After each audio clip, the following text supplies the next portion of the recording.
Assalamualaikum, di sini siapa bunda-bunda atau teman-teman semua yang suka kue Bika Ambon? Ayo mari kita bikin. Gampang ternyata bikinnya bunda, bisa dibikin di rumah. Tapi kalau lagi malas ya udah nggak masalah, dibeli aja. Ini Bika Ambonnya edisi dadakan. Ini Umi masaknya malam-malam. Jadi pencahayaannya agak kurang. Kita siapkan 1 sendok makan bubung ragi instan, 1 sendok makan gula. Masukkan air hangat-hangat kuku kurang lebih 100 mg. Nah, ini kita aduk sampai tercampur rata. Kira-kira udah rata. Ini vermifannya bakalan kita diamkan kurang lebih 1 jam. Kita bakalan tutup. Kalau raginya bagus, dia bakalan kembang lebih cepat.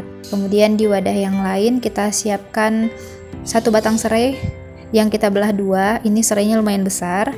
5 lembar daun jeruk, 300 ml air santan cair. Kalau mau pakai yang santan instan boleh ditambahkan air.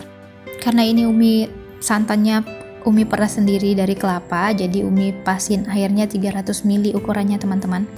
Ini kita masak dengan api sedang relatif kencang untuk di awal. Kemudian Umi masukkan sedikit garam, kurang lebih 1/4 sendok makan. Kemudian kita aduk kembali. Oh ya, itu tadi Umi pakai bubuk kunyitnya 1/2 sendok makan takaran bubuk. Untuk kecerahan warna bisa disesuaikan dengan selera masing-masing. Jika ingin lebih kuning bisa ditambahkan kunyitnya. Ini Umi nggak pakai pewarna sama sekali, ini asli benar-benar kunyit ya teman-teman. Kemudian ini kita masak sampai ini mendidih. Tapi jangan ditinggalin ya, harus diaduk terus seperti ini. Kalau nggak dia bakalan pecah santan, karena ini pakai santan teman-teman. Setelah mendidih kita matikan apinya, kita siapkan bahan utamanya. Ini ada tepung tapioka 150 gram atau 15 sendok makan. Ini ada tepung terigu 750 gram, kurang lebih 7,5 sendok makan. Garam 1/2 sendok makan. Gula 150 gram sama dengan 9 sendok makan. Ini gulanya sesuai selera ya, kalau mau lebih manis boleh ditambahkan, tapi untuk manis tingkat kemanisannya ini kayaknya udah cukup teman-teman. Ini kita aduk dulu rata semua bahan-bahannya. Maaf ya, ini tangan Umi kuning karena tadi Umi bikin kunyit asam, jadi warna tangannya jadi gelap begini. Ini kita masukkan telur, 3 butir telur. Ini Umi masukkan satu-satu karena harus dipisahin dulu dari cangkangnya biar kalau ada yang busuk jadi nggak masuk ke dalam bahan kita. Kemudian ini kita aduk rata sampai adonan telurnya berpadu dengan tepung yang kita udah aduk tadi. Kita harus aduknya perlahan biar semuanya merata. Ops, ini tumpah. Nah, karena wadahnya kekecilan, tapi nggak apa-apa, ini Umi aduk terus, nggak mungkin dipindahin ke tempat yang lain, bakalan ribet. Ini udah lumayan merata adukannya. Di sini Umi masukkan vermifan atau ragi yang udah kembang tadi teman-teman. Ini ragi kita bagus, kembangnya cepet. Ini juga meluber keluar.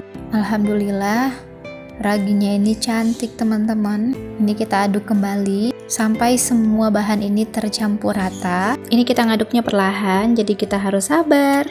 Setelah ini tercampur rata, baru terakhir nanti kita masukkan adonan yang udah kita masak tadi. Nah, ini udah tercampur rata. Ini siap kita masukkan adonan yang udah hangat-hangat kuku ya teman-teman. Ini adonan yang udah tadi kita masak dan kita dinginkan. Jangan di saat panas kita masukkan ya teman-teman, itu nggak boleh, bakalan merusak bahan-bahannya. Ini Umi ngaduknya pakai whiskers supaya lebih gampang dan lebih cepat larut adonannya kita. Nah, ini kita aduk kembali sampai semuanya benar-benar rata biar nggak ada tepung-tepung atau bahan-bahan yang nggak menyatu jadi bergerindil gitu.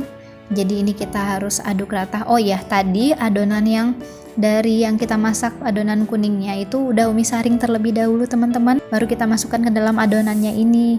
Kalau nggak disaring nanti serai sama daun jeruknya ikutan masuk, jadi harus disaring dulu ya buat kita lebih mudah. Ini setelah tercampur rata, Umi tutup dengan kain seperti ini. Dan ini Umi nyiapin wadah. Umi mau masak di tempat yang begini. Kebetulan Umi nggak punya tempat yang bulat, kue bolu yang cetakannya bulat. Di cetakan bulat seharusnya lebih bagus karena ini Umi bakalan menggunakan wajan. Jadi kalau menggunakan wajan alangkah lebih baiknya cetakannya yang bulat. Tapi ya karena adanya ini Umi pakai yang ini. Setelah ditunggu selama 1 jam, alhamdulillah ini adonan kita udah meluber, udah naik ke atas, udah kena ke kainnya, tutupannya. Ini adonan kita cantik teman-teman. Dan terakhir ini kita masukkan margarin 2 sendok yang udah kita cairkan. Ini kita aduk rata lagi. Kelihatan ya kembangnya teman-teman. Ini wangi banget. Bener-bener wangi gimana gitu. Khasnya Bika Ambon ya. Jujur ini Umi pertama kali bikin dan alhamdulillah tuh Umi senang karena insya Allah ini berhasil teman-teman. Ini Umi coba pakai wajan dengan panci. Ini panci bolong yang udah rusak, bolong-bolong. Ini Umi gunain, terus Umi kasih mangkok stainless untuk sebagai penampung di bawahnya itu. Nah di atasnya baru Umi masukin itu kotak cetakan kuenya. Ini Umi benar-benar nggak pakai pasir, nggak pakai alas apapun di bawahnya, langsung ke kuali. Dan ternyata benar kuali kita nggak gosong. Ya gosong sih, agak berpasir-pasir gitu setelah kita cuci teman-teman. Tapi nggak yang gimana-gimana.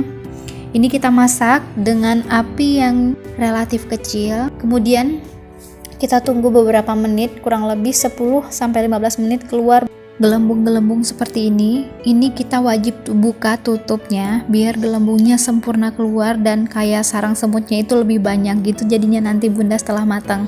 Itulah gunanya kita buka tutup pancinya biar gelembungnya sempurna keluarnya. Itu yang menghasilkan sarang-sarang kayak sarang semut di dalam Bika Ambonnya kita.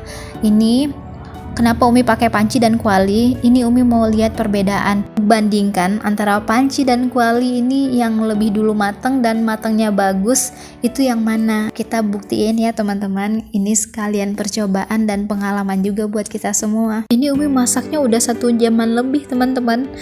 Dan yang di panci udah matang, yang di kuali belum matang sama sekali. Ini mungkin karena yang di kuali itu nggak nempel ke pantatnya langsung, jadi di awang-awang gitu teman-teman, jadi kelihatan kan ya, karena ini segi 4, kuali kan lingkaran. Dan yang ini Umi alasin di bawahnya ada panci kayak kobokan stainless gitu, jadi panasnya keluar naik ke atas. Ini kuenya kita udah matang, yang di panci lebih duluan matang, sementara yang di kuali belum, selisih waktunya lumayan. Ini kue yang dari panci, warnanya beda ya teman-teman. Ini atas bawah sama-sama coklat, matangnya ya agak ke kuning-kuningan gitu, ke kuning-kuningan oren-oren gitu teman-teman. Atas bawah sama warnanya, rasanya enak banget malah. Dan yang ini matang kue yang dari kuali, bedanya jelas ya teman-teman. Atasnya masih kuning, bawahnya udah agak coklat banget karena kekeringan, hampir gosong itu yang di kuali pantatnya, tapi rasanya tetap sama-sama enak. Ternyata tanpa oven kita bisa bikin Bika Ambon sendiri teman-teman. Alhamdulillah rasanya enak, kepengen kita ke Bika Ambon terobati. Ini alhamdulillah bener-bener rasanya mirip Bika Ambon asli, bener-bener deh. Wajib cobain resep ini, insya Allah nggak bakalan gagal, dijamin berhasil. Rasanya nggak kalah sama yang di toko. Bisa jadi ide usaha juga nih teman-teman. Semoga bermanfaat ya resepnya. Ya Allah, ini Umi pengen duduk tenang nikmatin kue hasil bikinan sendiri di malam hari. Ditemenin anak-anak. Anak-anak seneng, mereka suka. Alhamdulillah benar-benar percobaan pertama dan langsung Umi bikin. Gimana, mudah kan ya teman-teman bikinnya? Ayo dibikin sendiri di rumah, cobain. Sekian dulu resepnya, semoga bermanfaat. Selamat mencoba, sampai ketemu di video selanjutnya. Terima kasih udah nonton. Assalamualaikum.